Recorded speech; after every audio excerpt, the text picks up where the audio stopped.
All right, hi second grade. All right, we are going to do lesson number 38.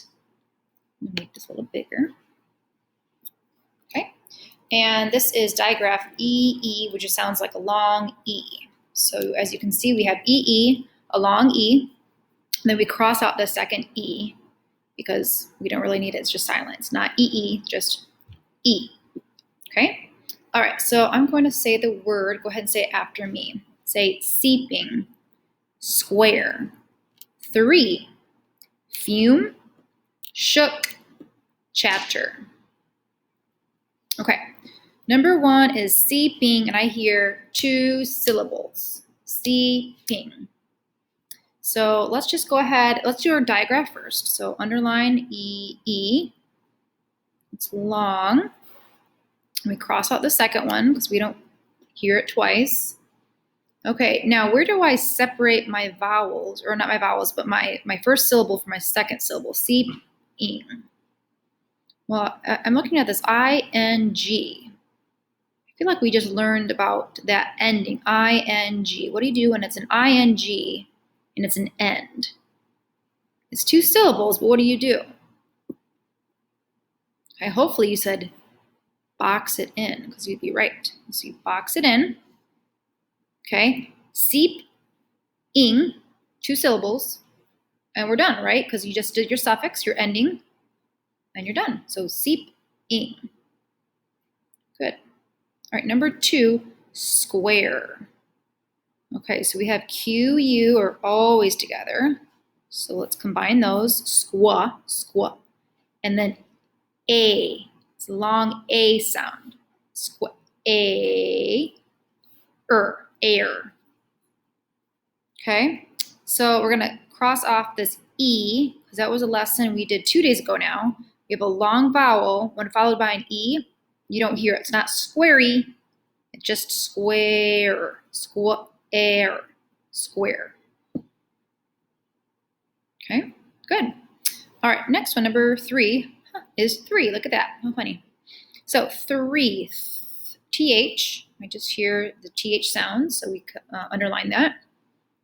Then we have 3, this is from yesterday, EE. What do you do when it's a long E? Well, it's a digraph, so we underline that. That's a long E, and we'll cross out that other E because it's done, right?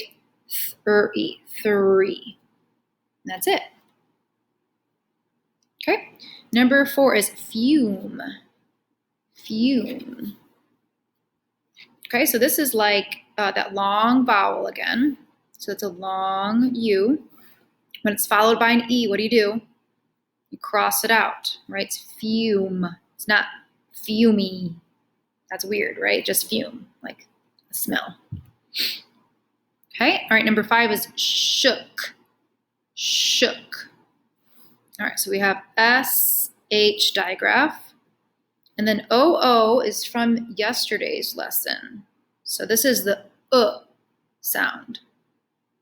So this one is weird because it's that digraph still. Now remember, we have OO 2 ways. We have short way, or ooh. Which one is this? Shook. It's short. Okay. All right, this next one, number 6, is chapter. Let's clap and say that. Chapter. Okay, so it's 2 syllables. Let's see if we can just code the beginning. So CH, ch, and then a.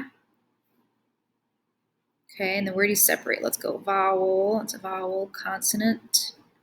Consonant. That's a vowel. So you know we separate between our consonants. Okay, we're not done. We have this ER, which is our combination, and we combine them. Okay, all right, let's look at our pictures. Looks like we have a car pointing at the little stuff over there. What do you think that is? Oh, it's probably that fume. Fume. This one looks like a nice, perfect square. And then this looks like a pretty number 3. Look at that. All right, let's do the reading at the bottom.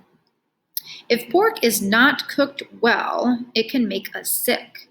When the pork is white, it will be safe for us. All right, number 7. What happens if pork is not cooked well? What happens? So let's see, if pork is not cooked well, it's probably going to tell us the answer.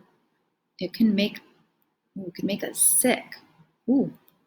So I'm just going to write can make